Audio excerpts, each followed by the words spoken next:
that you all have very well underlined the need to avoid multiple submission, the need try to unify and harmonize database. I think I've already given, say several times my answer to this. I mean, we are doing our best, and we are convinced that we are going in the best direction because we are using the unique identifier link between these databases. Now, there are already a lot of work. There's already a lot of work going on together. First of all, OECD and the CBD have a memorandum of understanding through which data by the OECD database to the BCH.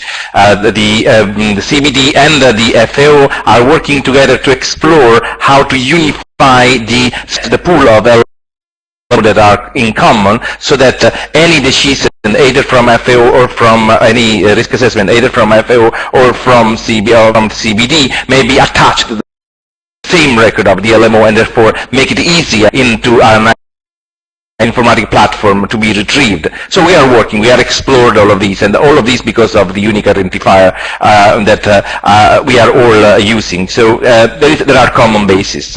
There are also, as I was saying, limited resources. We need specific mandates to go further. We cannot do everything. We are trying to make as much as possible a general harmonization. That is what we have been asked for, but still there is something that the parties may have to step into indicating clearly what level of integration or harmonization they wish to have. Without a specific address of the parties, we are not in a condition to move than general harmonization. Having said so, this is definitely a big challenge, but I think that we can move a bit further toward other type of challenges.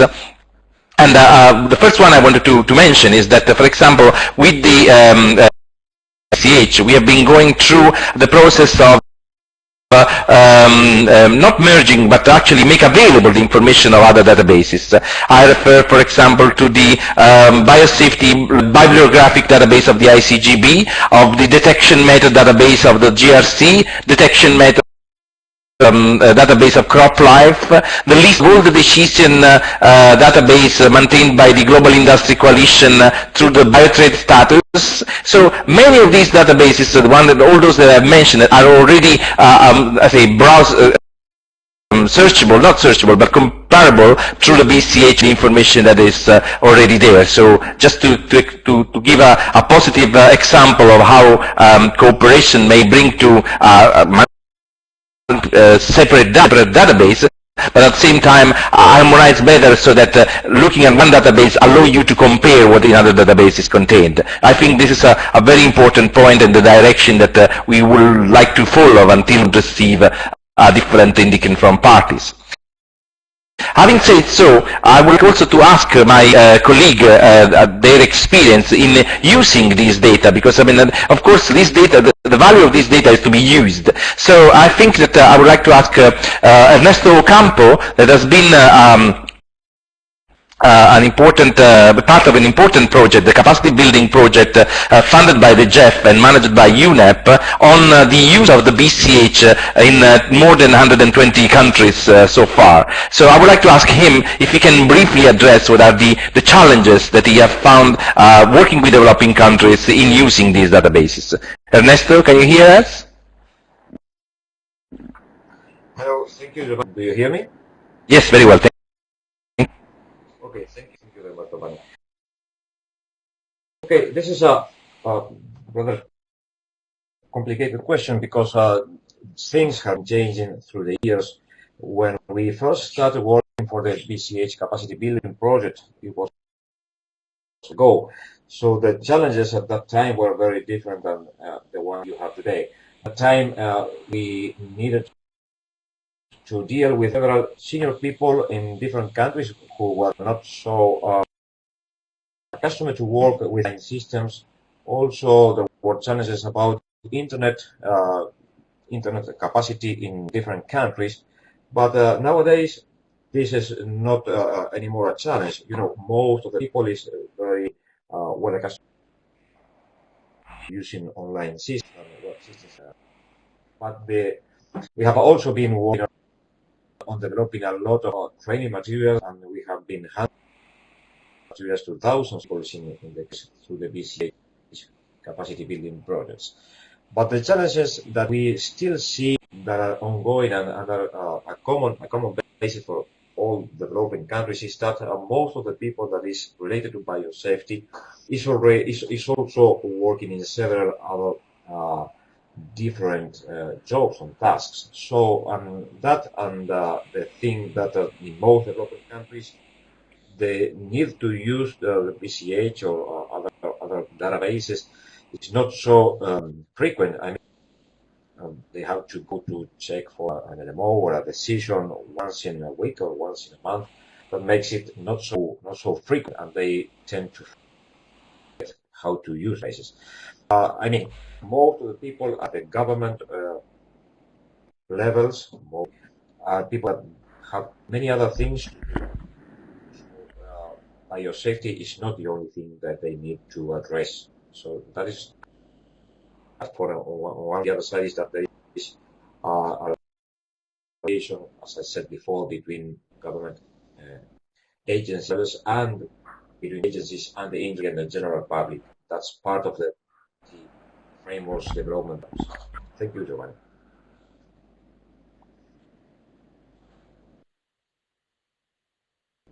Thank you, Ernesto. I think this is a very good input for discussion. Thanks a lot. I would also like to ask some others or active participants. Joachim, you've been using, I think, your institution have been using all the databases that we are talking about. Can you give us some user perspective of the challenge in the use of the data that you extract from these databases? Joachim, are you with us? Yes, I am. Here I am. I will try to do so. Thank you, Giovanni. We as well dealing with databases, with development of databases. It is very important to realize and to make clear what is the questions which I would like to get answered with a database. One thing is to submit and to place information in a database in a set of data and so on. The other one is how to retrieve, and this depends mainly on the question which I have and want to get answered with the help of this database. And I think this is something which is very different in the different systems we are talking about today, and this does work in the way how information can be retrieved. In the FAO and in the OECD in the biotrack database, I think there's the retrieval system and the retrieval the options are not very advanced, put it this way. Whereas in the BCH database, it is a lot of information in there, which is for different questions, which are maybe not clear or not the same for all users. So here it's the complexity of the information which is in there, which makes it a bit difficult for an unexperienced user to get the information he really wants to have. It might be there, but it is sometimes difficult to get the right filters and the right search options set. So this is, for, let's say, with regard to these three databases, my experience and the experience I hear from my colleagues here as well. But thank you very much, Joachim. I think that we start getting a clear idea about different type of challenges. I don't know if Anita from Malaysia, would you like to comment on the challenges in using this type of data from the database? Anita, are you with us? Hi, Giovanni. Hi, Anita. Yes, very well, thank you. Okay. So I have comments on both using database firstly and also like being a contributor to the database. So in terms of using the database, it's actually quite useful to have a lot of information in various databases, but sometimes if the same information is not available in the various databases, you start to question whether this database is complete. For example, one database shows that this country has approved 10 events, and then another base, that's completely empty. So then you start to question whether, can you use this information? Is it complete or not? then you make an effort to the country's own national website to check. So this kind of like is a bit difficult to see whether the reliability of the database. So the completeness of the database is very useful for it to be, used as a credible of database. And then another one is in terms of providing information to the database. I found the BCH input where you can save it as a draft really useful, because like someone mentioned, when we are dealing with biosafety, this is not the only thing that we do. Sometimes we are like doing a lot of other things as well. So if you can save the input in a draft version and continue the work later on, this feature is really useful. And other features like, for example, having the database in a Word version, so you can do it in a Word document and then put it in. So these kind of features are really useful for databases to have. I think that's about it for now. Many thanks, Anita. I think this is a very important, there are all very important points that add to our insight. I don't know if Masami or Peter would like to comment on different challenges. We have heard Ernesto, Joachim, Anita from different kind of experience talking about the use of their data. Peter, Masami, any intervention on your side? If not, I'm going to close very rapidly about this session too.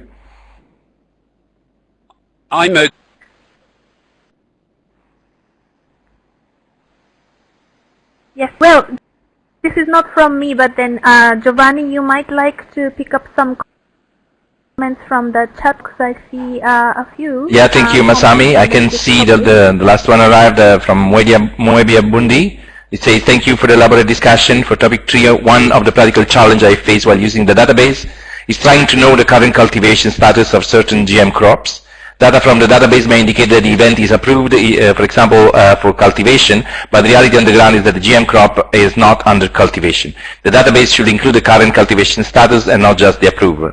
Thank you. I think that is a very good point. I think that most of the interventions are talking about completeness, among other things, and the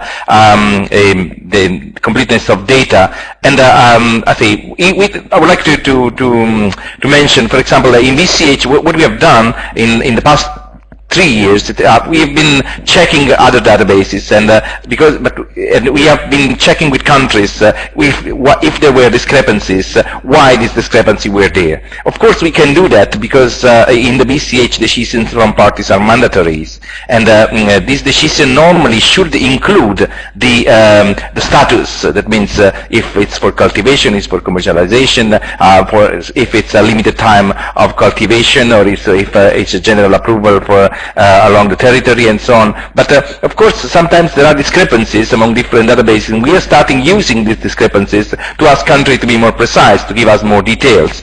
But of course, we still, it's the way it's the sovereign right of countries to inform us of their decision through the format and the way that they wish, harmonized through the format that we have set in common for everybody. So it's a sort of a balance between creating one format for all and at the same time asking for completeness, because these two things sometimes may not be all together.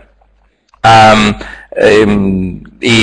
read a question from G's that posted by Word that say, what about making database available for mobile application? We definitely are moving the BCH toward mobile application. This should be available late 2015. It's again, there is a lot of resources that are involved into this, because you have to change completely the way that the website is structured, and that has some cost, but definitely we are going into that direction.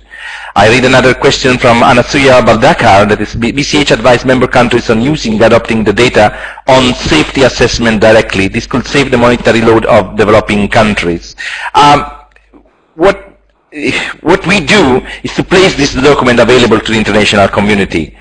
we cannot say as a BCH or as a CBD what they have to do with that. It's important that we say, as the rationale of the Cartagena Protocol is that the more experience you have on LMO, the more the safer is the use that you can decide to have of it, because you are exposed to more different way of thinking. So especially for us, the databases, the risk assessments are the most important resources, because it means that if you can see for one specific LMO how different countries have decided on that safety assessment, your safety assessment may be better.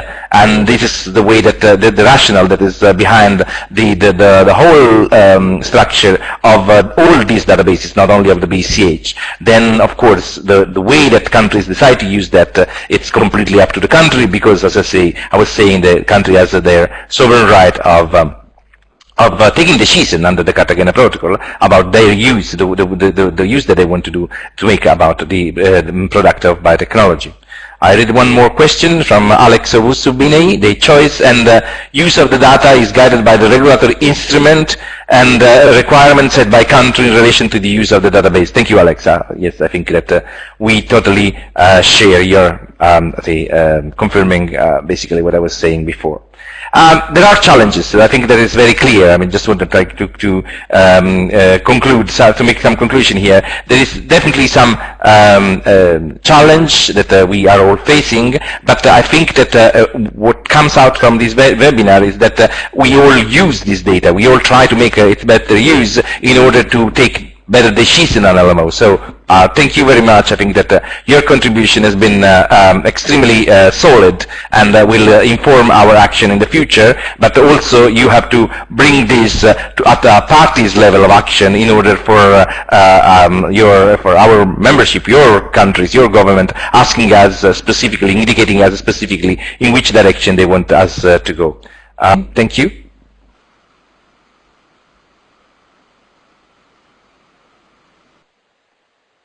Thank you so much, Giovanni. It was a very good, active and lively discussion session. Now that I would like to invite Peter to close this webinar. Peter? Thank you, Masami. I'm hoping you can hear me. I would like to thank all participants for joining the call today. Personally, and I'm sure I speak for Masami and Bertrand and also Giovanni. I think we found this a very, very useful experience, and it's certainly given, I think, certainly given me and all of us pressure to think how we move forward on improving and improving communications and looking for more opportunity operation on the databases. On some practical points, the report, there will be a report from this particular webinar. The webinar, as you've all seen, has been recorded, and so the report will be published as soon as we can get it. I would like to say that I think the experience we've had today really gives us some impetus for working together mostly in this way. I'm sure this isn't going to be on this pick, maybe other topics later on in the future. I think as the first was a success, but let's think while we're thinking about what we will read in the recordings and what you've seen in the PowerPoint presentations, let's think also about how well the webinar has worked and whether this is also a good way to in the future. So that's on me. Goodbye from Sami. Thank you so much. Yeah. Yes, all